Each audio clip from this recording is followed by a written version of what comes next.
सलाम अर्ज़ दोस्तों, मैं हूं ज़मा। आज हम बात करने वाले हैं एक ऐसे यंग पॉलिटिशियन की जो कुछ ही सालों में इंडियन पॉलिटिक्स का एक बड़ा चेहरा बन गए, Raghav Chadha. Joint filing of income tax return. Sir, Bharat का income tax structure individual based. Sir, इतना तो देश में मिल्क का प्रोडक्शन नहीं है जितना इस देश में दूध बेचा जा रहा है।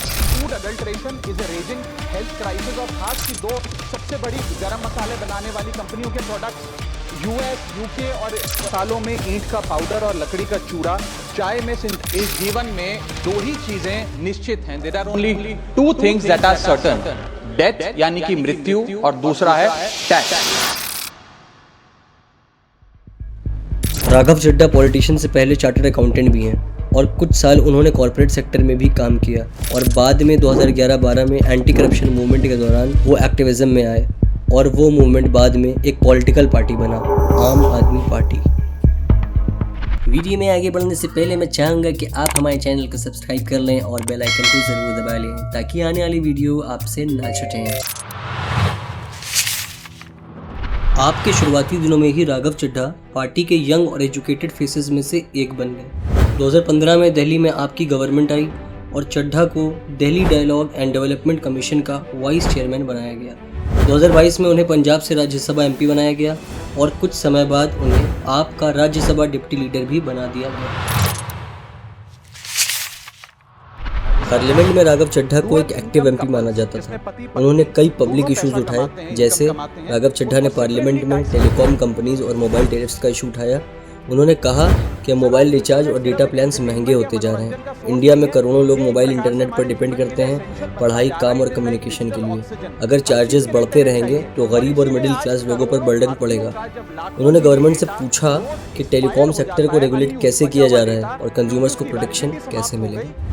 राघव चड्ढा ने gig economy workers, Zomato, Swiggy, Uber, Ola जैसे प्लेटफॉर्म्स पर काम करने वाले लोग का इशू भी उठाया। उनका मेन पॉइंट था, इंडिया में लाखों लोग डिलीवरी बॉय या राइड ड्राइवर के रूप में काम कर रहे हैं लेकिन उन्हें परमानेंट एम्प्लॉय का स्टेटस नहीं मिलता। उनके पास फिक्स सैलरी नहीं, जॉब सिक्योरिटी नहीं, हेल्थ इंश्योरेंस या सोशल सिक्योरिटी भी लिमिटेड होती है। उन्होंने पार्लियामेंट में डिमांड की कि गवर्नमेंट गिग वर्कर्स के लिए लॉज और प्रोटेक्शंस बनाए। एयरपोर्ट पर बेसिक फूड बहुत महंगा है। पार्लियामेंट में बोलते हुए राघव चड्ढा ने एग्जाम्पल दिया कि एक बोतल पानी 100 रुपये तक मिलता है, चाय 200 से 250 तक मिलती है, सिंपल स्नैक्स भी बहुत ज़्यादा प्राइस पर बेचे जाते हैं। उन्होंने सवाल उठाया, क्या गवर्नमेंट एयरपोर्ट पर अफोर्डेबल कैंटीन नहीं बना सकती जहां आम आदमी को सस्ता खाना मिल सके। 2024 में आप एक बड़े पॉलिटिकल क्राइसिस से गुजरी जब ईडी ने अरविंद केजरीवाल को अरेस्ट किया। उसी समय राघव चड्ढा यूके में आई सर्जरी के लिए गए हुए थे।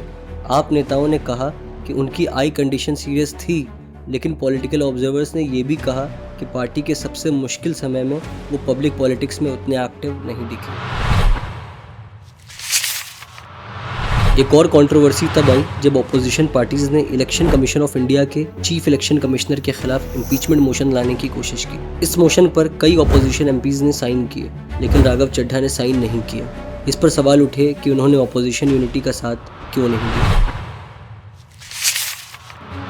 आम आदमी पार्टी के कुछ सीनियर नेता आतिशी मरलेना, सौरभ भारद्वाज और भगवत मन ने राघव चड्ढा के खिलाफ कुछ स्टेटमेंट्स दिए। उन्होंने कहा, राघव चड्ढा पीएम मोदी और बीजेपी के खिलाफ बोलने से डर रहे हैं। जब अपोजिशन गवर्नमेंट के खिलाफ प्रोटेस्ट या पॉलिटिकल फाइट करता है तो चड्ढा उतने एक्टिव नहीं दिखते। चीफ इलेक्शन कमिश्नर के खिलाफ इम्पीचमेंट मोशन पर भी उन्होंने साइन नहीं किया। कुछ बीजेपी लीडर्स उनकी तारीफ कर रहे हैं जिससे पॉलिटिकल डाउट्स पैदा होते हैं। पार्टी के हिसाब से लीडर को पार्टी लाइन फॉलो करना चाहिए। राघव चड्ढा ने इन आरोपों को खारिज किया। उन्होंने कहा, उनके खिलाफ एक स्क्रिप्टेड कैंपेन चलाया जा रहा है। सिर्फ उन्हें ही क्यों ब्लेम किया जा रहा है? आपके और एमपीज ने भी मोशन पर साइन नहीं किया था। उन्होंने कहा कि उनका पार्लियामेंट्री रिकॉर्ड खुद सब कुछ बता देगा। 2026 में आम आदमी पार्टी ने राघव चड्ढा को राज्यसभा के डिप्टी लीडर पद से हटा दिया। उनकी जगह अशोक कुमार मित्तल को ये जिम्मेदारी दी गई। दिलचस्प बात यह है कि पार्टी ने इस डिसीजन का ऑफिशियल रीज़न पब्लिक नहीं किया है। मुझे लगता है सबसे पहली बात यह है कि पार्टी को अपने किसी खास और इम्पोर्टेंट नेता पर इतनी जल्दी ट्रस्ट लूज़ नहीं करना चाहिए। राघव चड्ढा ने पार्लियामेंट में आम आदमी की मुश्किलों से जुड़े कई सवाल उठाए हैं। इस बात को नज़रअंदाज नहीं किया जा सकता। ये बात सही है कि उन्होंने चीफ इलेक्शन कमिश्नर के खिलाफ जो इम्पीचमेंट मोशन आया था उस पर साइन नहीं किया, लेकिन सिर्फ इसी एक बात की वजह से उनको उनके पद से हटा देना और उन पर इतना बड़ा इल्ज़ाम लगाना ठीक नहीं लगता। पार्टी को शायद कुछ और ख़ास मुद्दों पर भी उनसे आवाज़ उठाए जाने की उम्मीद थी, लेकिन जो मुद्दे राघव चड्ढा ने उठाए वो भी आम आदमी से ही जुड़े हुए थे और अपनी जगह पर ज़रूरी थे। ये भी सच है कि जब पार्टी मुश्किल वक्त से गुजर रही थी और अरविंद केजरीवाल को जेल ले जाया जा रहा था, उस दौरान राघव चड्ढा अपनी आँख के ऑपरेशन के लिए यूके गए हुए थे, लेकिन उनका वहाँ जाना एक मेडिकल ज़रूरत थी। इसलिए मुझे लगता है कि पार्टी को राघव चड्ढा पर इल्ज़ाम लगाने से पहले एक बार फिर से सोचना चाहिए और आपस के मामलात को बैठकर सुलझाने की कोशिश करनी चाहिए, क्योंकि राघव चड्ढा की मौजूदगी और उनका कंट्रीब्यूशन आने वाले वक्त में पार्टी के लिए काफ़ी अहमियत रख सकता है। बहुत शुक्रिया। मेरी खामोशी को मेरी हार मत समझ लेना। मेरी खामोशी को मेरी हार मत समझ लेना। मैं वो दरिया हूं जो वक्त आने पर सैलाब लाता है। जय हिंद।